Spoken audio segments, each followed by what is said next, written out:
Arturo Vega era el tipo de hombre que pasaba desapercibido. Manos encallecidas por la labor, un rostro curtido por el sol y el tiempo, un tipo que solo hablaba cuando tenía algo importante que decir. Su rancho estaba enclavado en el valle, un pedazo de tierra que él había transformado durante 22 años de trabajo constante. Cada cerca levantada con precisión, cada campo cultivado con respeto. Arturo creía en cosas sencillas: la honestidad, el trabajo decente y la obligación de mantener su palabra.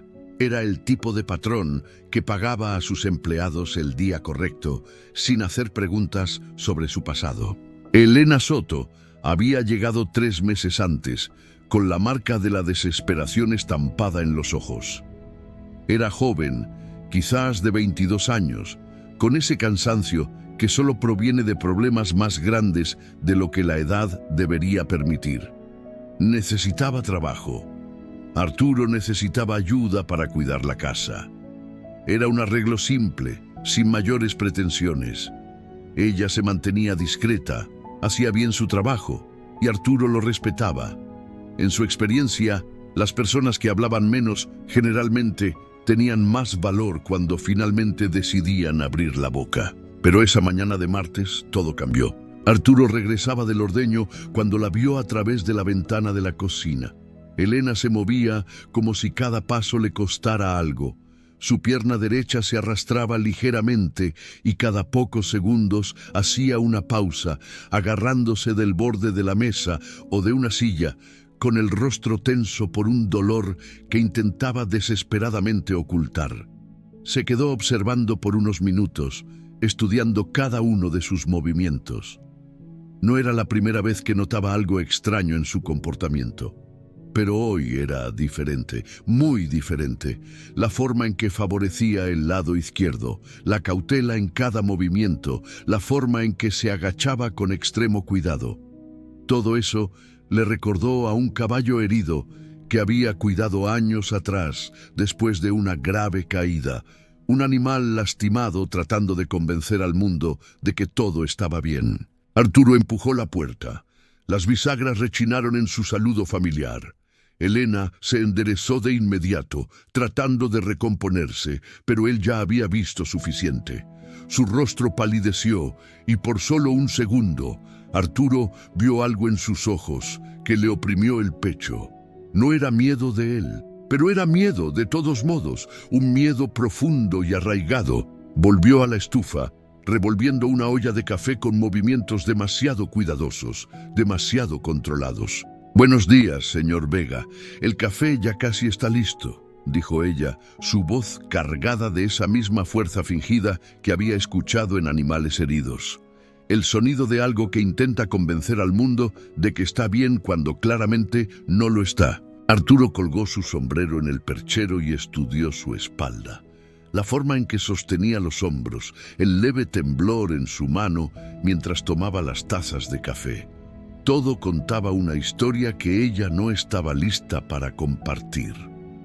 Arturo había pasado 22 años leyendo señales, patrones climáticos, comportamiento animal, el lenguaje sutil que la tierra usaba para hablar.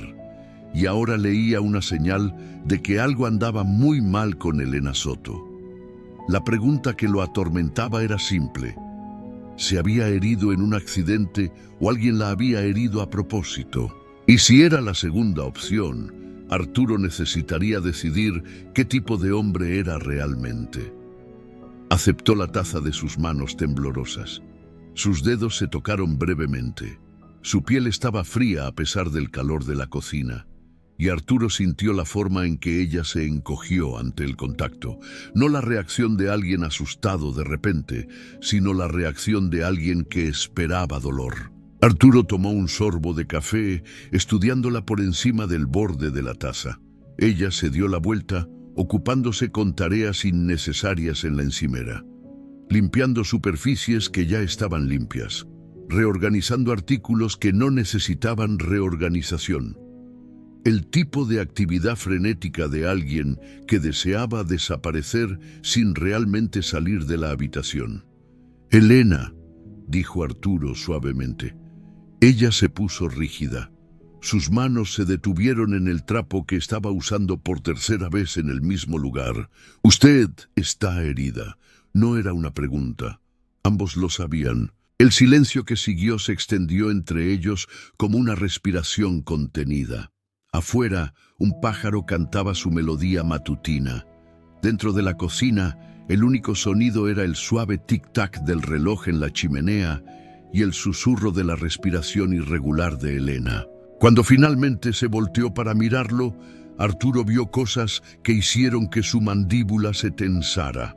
Su labio estaba partido en el lado izquierdo, el corte lo suficientemente fresco como para estar aún en proceso de cicatrización. Un hematoma amarillento se extendía por su pómulo, casi oculto por la forma en que mantenía el cabello echado hacia adelante. Pero eran sus ojos los que le contaban la historia completa. Contenían la resignación cansada de alguien que había dejado de creer que las cosas pudieran mejorar. «Me caí», dijo ella, las palabras saliendo demasiado rápido. «Qué torpe de mi parte. Tropecé bajando las escaleras anoche». Arturo dejó su taza con deliberado cuidado.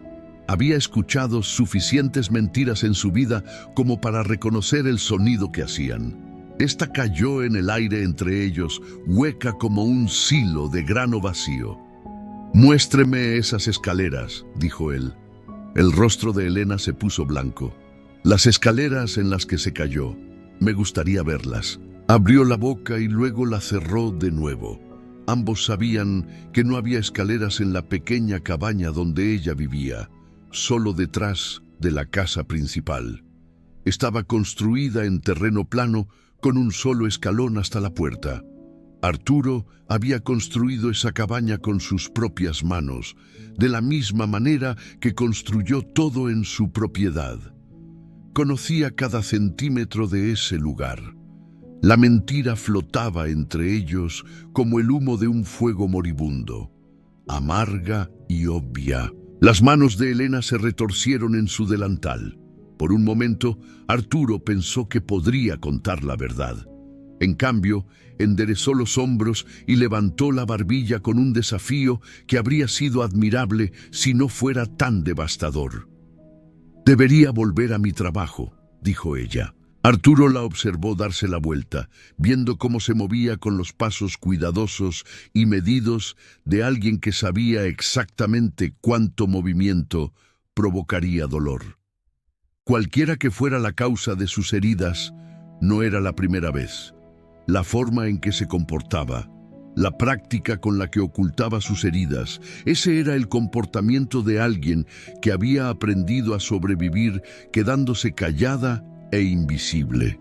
Pero mientras Elena cojeaba hacia la despensa, Arturo Vega tomó una decisión que lo cambiaría todo.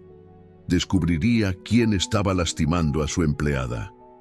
Y cuando lo descubriera, esa persona aprendería lo que sucedía cuando alguien se cruzaba con un hombre que había pasado toda su vida creyendo que proteger lo que era suyo no era solo una responsabilidad. Era un deber sagrado. La única pregunta ahora era si la verdad sería peor de lo que estaba preparado para enfrentar. Esa tarde, Arturo hizo algo que nunca había hecho antes. Se posicionó como un extraño, observando su propia propiedad, escondido en las sombras del granero, desde donde podía ver el camino que llevaba del pueblo a la cabaña de Elena. Fingió trabajar en una herramienta rota mientras sus ojos rastreaban cada movimiento en su tierra. El sol comenzaba su descenso hacia el horizonte cuando vio al jinete acercarse. Incluso desde lejos, Arturo lo reconoció de inmediato. Era el comandante Morales. El hombre cabalgaba como si fuera dueño de cada pedazo de tierra que tocaban los cascos de su caballo, su placa capturando la luz del atardecer. A Arturo nunca le había caído bien Morales.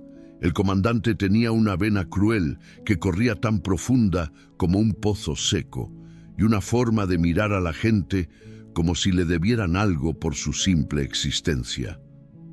Era el tipo de hombre de ley que apreciaba más el poder que la justicia. Todos en el pueblo lo sabían, pero saberlo y hacer algo al respecto eran dos cosas muy diferentes. Morales desmontó cerca de la cabaña de Elena y ató su caballo al poste que Arturo había instalado para las visitas. Pero no parecía ser ningún tipo de visita oficial.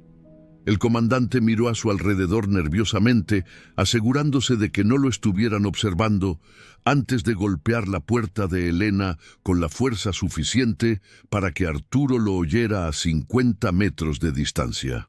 La puerta se abrió casi de inmediato, como si Elena lo estuviera esperando. Desde su posición cerca del granero, Arturo no podía entender las palabras, pero podía leer el lenguaje corporal con una claridad cristalina. Morales se abrió paso hacia adentro sin ser invitado. Elena dio un paso atrás, su postura sumisa y temerosa. La puerta se cerró tras ellos. Arturo sintió que sus manos se cerraban en puños.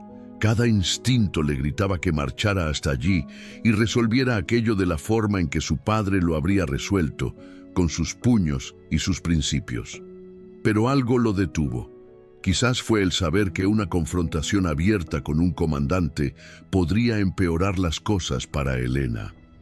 O quizás fue la comprensión de que necesitaba entender exactamente con qué estaba lidiando antes de actuar. Pasaron 20 minutos, 20 largos minutos, durante los cuales Arturo trazó un surco en la tierra con su paso inquieto. Tenía la mandíbula tan apretada que le dolía.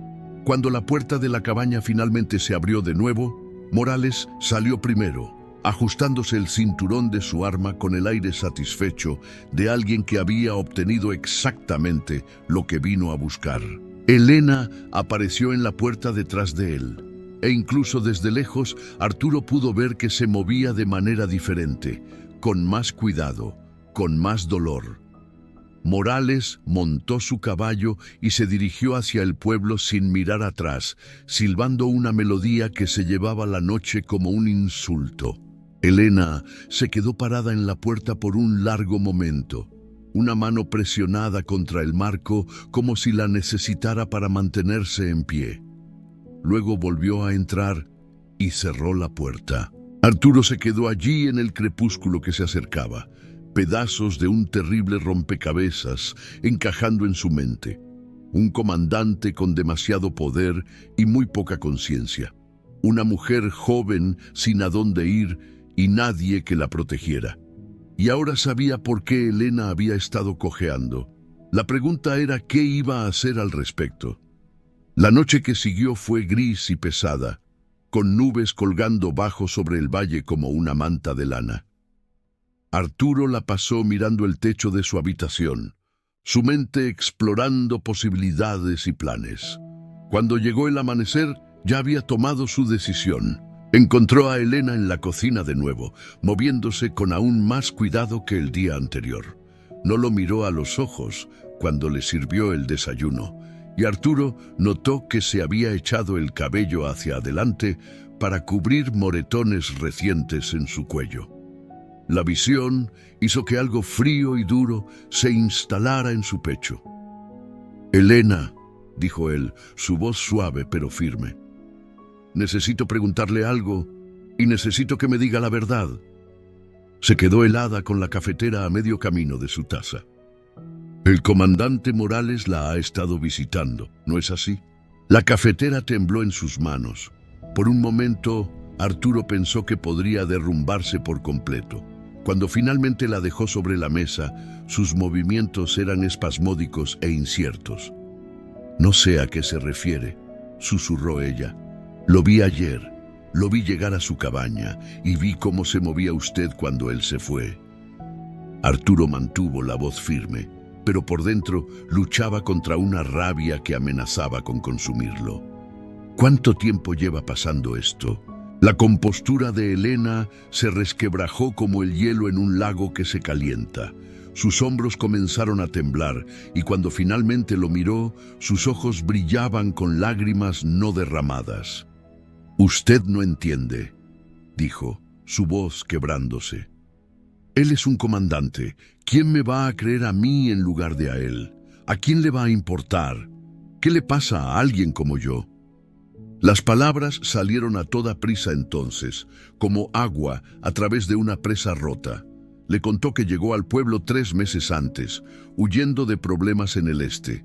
Sobre cómo Morales se fijó en ella ese primer día, acorralándola detrás de la tienda de abarrotes con promesas que se convirtieron en amenazas. Sobre cómo le dejó claro que ahora le pertenecía, quisiera o no. Dijo que si le contaba a alguien, haría que desapareciera, susurró ella.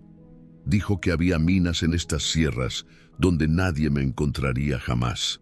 Dijo que ya lo había hecho antes. Arturo sintió que algo dentro de él se volvía muy silencioso y muy frío. Sabía que el comandante Morales era un matón y un cobarde, pero esto era otra cosa por completo. Esto era maldad, pura y simple. ¿Por qué no se fue del pueblo?, preguntó él. Elena rió, pero no había humor en ello. ¿Con qué dinero? ¿A dónde iría? Se aseguró de que todos supieran que yo estaba bajo su protección. Nadie me contrataría, nadie me ayudaría. Usted fue el único que me dio una oportunidad. Arturo se levantó lentamente con las manos sobre la mesa. Cuando habló, su voz tenía un peso que parecía llenar toda la cocina. ¿No va a volver a lastimarla? Señor Vega, no puede. Lo matará o hará que el alguacil lo arreste por algo que no hizo. Esos hombres se protegen entre ellos. Pero Arturo ya se estaba moviendo hacia la puerta, con la mente clara por primera vez desde que todo este lío comenzó. Se detuvo con la mano en el marco de la puerta y la miró. Hay algo que deberías saber sobre mí, Elena. Nunca he sido muy aficionado a hablar, pero siempre he sido muy bueno para asegurarme de que se haga lo correcto. Salió a la mañana gris, dejando a Elena mirándolo con miedo y algo que podría haber sido esperanza en sus ojos. La caminata hasta el pueblo le llevaría 1 hora. Eso le daba tiempo para decidir exactamente cómo lidiaría con el comandante Morales. Y de una forma u otra, esto terminaría hoy. El pueblo de Sierra Quebrada se asentaba en una cuenca polvorienta entre 2 colinas. Su calle principal estaba bordeada de edificios que habían visto días mejores. Arturo caminó por el centro de esa calle con el paso firme de un hombre que había hecho las paces con lo que tenía que hacer. La gente se fijó en él. Siempre se fijaban cuando Arturo Vega venía al pueblo, porque solo hacía el viaje cuando importaba. Encontró al comandante Morales exactamente donde esperaba. Apoyado en el poste fuera de la cantina, su placa brillando bajo el débil sol de la mañana, hablando lo suficientemente alto para que media calle lo oyera sobre alguna alma desafortunada que había echado del pueblo la semana anterior. Morales era el tipo de hombre que necesitaba una audiencia para su crueldad. Arturo se detuvo a unos 3 metros de distancia y esperó. Morales tardó un momento en notarlo allí, y cuando lo hizo, algo cambió en la expresión del comandante. Tal vez fue la forma en que Arturo se plantó, o tal vez fue algo en sus ojos, pero Morales se enderezó y dejó que su mano se acercara a su arma. Vaya, si no es el ranchero ermitaño, dijo Morales lo suficientemente alto para que la creciente multitud lo oyera. ¿Qué te trae al pueblo, Vega? ¿Finalmente listo para socializar? Vine a hablar contigo sobre Elena Soto. Las palabras cayeron en el aire de la mañana como piedras en agua estancada. El rostro de Morales pasó por varias expresiones: sorpresa, cálculo, luego una sonrisa lenta y fea.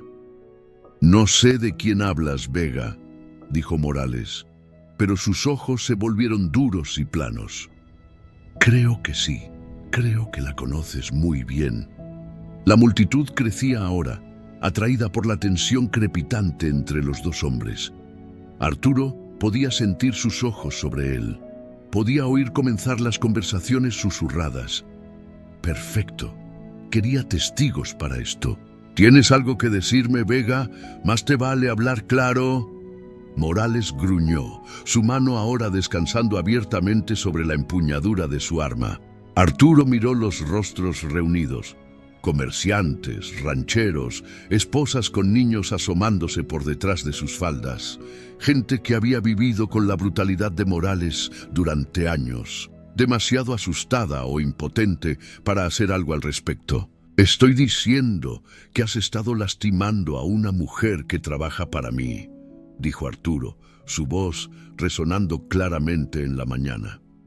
Estoy diciendo que eres un cobarde que usa su placa para aprovecharse de la gente que no puede defenderse. La multitud guardó un silencio sepulcral. Incluso los caballos parecían sentir la tensión, pateando nerviosamente en sus postes de amarre. El rostro de Morales se puso rojo, luego morado. Esa es una acusación muy seria, Vega. ¿Tienes alguna prueba de esas mentiras que estás esparciendo? Arturo metió la mano en el bolsillo de su chaleco y sacó un trozo de papel doblado. De hecho, la tengo. El papel estaba en blanco, solo algo que había tomado de su escritorio antes de salir del rancho. Pero Morales no lo sabía, y la forma en que los ojos del comandante se fijaron en él le dijo a Arturo todo lo que necesitaba saber sobre cuán culpable era realmente el hombre.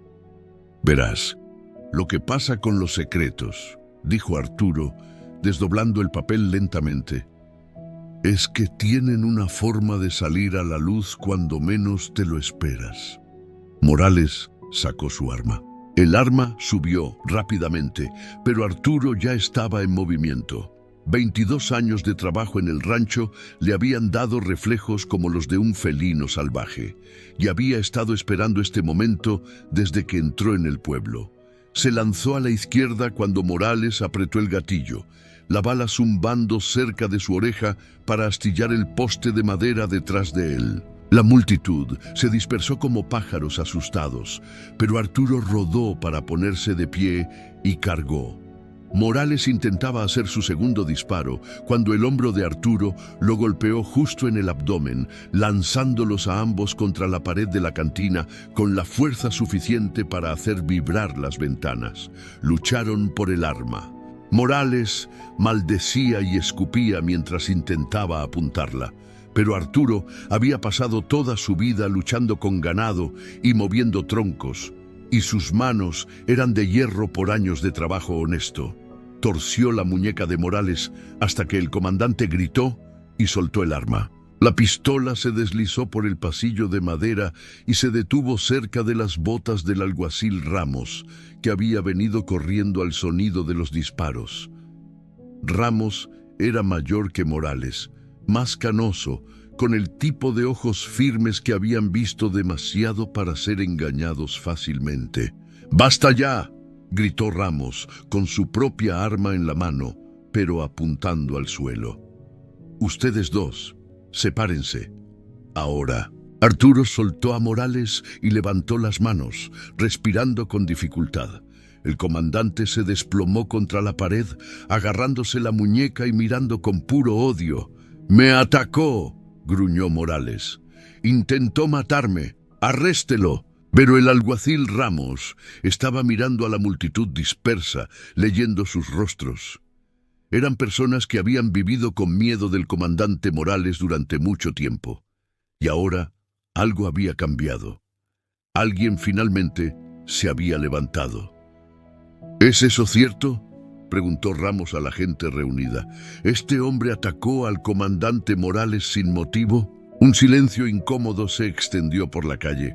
Luego, lentamente, una anciana dio un paso adelante. Doña Isabel, que regentaba la pensión.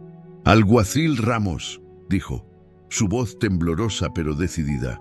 «Creo que hay cosas que necesita saber sobre su comandante». «No la escuche», escupió Morales. «Está loca. Todas están locas». Pero ahora se unían más voces. El herrero habló de cómo Morales había amenazado a su hija cuando ella rechazó sus insinuaciones. Un comerciante contó sobre el dinero que desapareció de su caja registradora después de que Morales registrara su tienda. Historia tras historia, cada una pintando un cuadro de un hombre que usó su placa como un arma contra las mismas personas que debía proteger. El rostro del alguacil Ramos se oscureció con cada revelación. Cuando la gente finalmente se quedó en silencio, miró a Morales con algo que se acercaba al disgusto. «Morales», dijo suavemente, «creo que será mejor que me cuentes todo sobre Elena Soto». «No sé nada de ella». La voz de Ramos cortó la protesta de Morales como una cuchilla. «No me mientas, no más». Arturo dio un paso adelante, manteniendo las manos a la vista. «Alguacil, hay una joven trabajando en mi rancho que ha sido aterrorizada por su comandante durante meses. Tiene moretones que cuentan una historia que ningún hombre decente debería tener que escuchar». Ramos estudió a Arturo por un largo momento. Todos en la región conocían la reputación de Vega, un hombre que cumplía su palabra y se ocupaba de sus propios asuntos. Si hablaba, significaba algo serio. «Esas son acusaciones muy graves», dijo Ramos finalmente. «Son mentiras», gritó Morales. «No puede creerle a un hombre común por encima de un oficial jurado». Fue entonces cuando Arturo sacó la verdadera evidencia que había estado guardando. El trozo de tela rasgado que había encontrado cerca de la cabaña de Elena. Tela que coincidía perfectamente con la camisa que Morales llevaba puesta en ese mismo momento. Lo había notado esa mañana mientras Morales estaba adentro y ahora lo levantó para que todos lo vieran. El alguacil Ramos miró la tela, luego la camisa de Morales y luego de vuelta a Arturo. Cuando habló, su voz estaba cargada con el peso de la justicia largamente postergada. «Comandante Morales, queda usted detenido». La puerta de la celda de la cárcel se cerró con un estruendo detrás de Morales, un sonido que pareció resonar por todo el pueblo. El alguacil Ramos giró la llave con deliberado cuidado. Luego la colgó en el gancho detrás de su escritorio donde todos pudieran verla. El excomandante se sentó en el estrecho catre, con la cabeza entre las manos, comprendiendo finalmente que su reinado de terror había terminado. «Necesito que traiga a la señorita Soto al pueblo mañana», dijo Ramos, mientras él y Arturo estaban fuera de la cárcel. «Tendrá que dar su declaración oficialmente». Arturo asintió. «Aquí estará». ¿Y Vega?» El rostro envejecido de Ramos era serio. «Gracias. Debería haber visto lo que estaba pasando. Debería haber detenido todo esto antes». «Todos deberíamos haberlo hecho», respondió Arturo. «Pero ya se detuvo». El viaje de regreso al rancho le dio a Arturo tiempo para pensar en lo que vendría después. Elena necesitaría tiempo para sanar, tiempo para creer que realmente estaba a salvo. Pero por primera vez en meses podría dormir sin miedo. La encontró sentada en el porche de su cabaña, mirando las montañas como si las estuviera viendo por primera vez. Cuando oyó acercarse su caballo, se levantó lentamente, con el rostro lleno de preguntas que tenía miedo de hacer. «Se acabó», dijo Arturo simplemente mientras desmontaba. «Morales está en la cárcel. No volverá a molestarla a usted ni a nadie más». Las rodillas de Elena cedieron y se sentó con fuerza en los escalones del porche. Por un momento, Arturo pensó que podría desmayarse. Luego vinieron las lágrimas. No el llanto silencioso y desesperado que había visto antes, sino el tipo de lágrimas que lavan meses de dolor y miedo acumulados. «No puedo creerlo», susurró ella. Pensé que siempre iba a ser así». «Pensó mal», dijo Arturo amablemente. «A veces solo se necesita una persona dispuesta a levantarse y decir que ya es suficiente». Se sentaron en un cómodo silencio mientras el sol comenzaba a ponerse detrás de las montañas, pintando el cielo en tonos de dorado y carmesí. El rancho se sentía diferente ahora, pacífico de una manera que no lo había sido desde que llegó Elena. La sombra que se cernía sobre ambos finalmente se había ido. «¿Qué pasa ahora?», preguntó Elena. Arturo consideró la pregunta. «Ahora usted sana. Ahora recuerda lo que es estar segura, y si quiere quedarse aquí, Siempre hay trabajo para alguien dispuesto a hacerlo honestamente. Y si la gente pregunta qué pasó, deje que pregunten. La verdad tiene una forma de extenderse más rápido que las mentiras cuando finalmente comienza. A medida que las estrellas comenzaban a aparecer en el cielo que oscurecía, Elena Soto sonrió por primera vez en meses. Fue una sonrisa pequeña, vacilante y frágil, pero era real. Y para Arturo Vega, que nunca había sido muy de grandes gestos o palabras floridas, esa sonrisa valió todos los riesgos que había corrido. A veces, las batallas más importantes no se libran con armas o ejércitos, sino con el simple coraje de levantarse cuando más importa. Y a veces, cuando un ranchero silencioso finalmente decidía hablar, su voz podía sacudir los cimientos mismos de la justicia. La verdad los había liberado a ambos y le había demostrado a todo un pueblo que la valentía es contagiosa.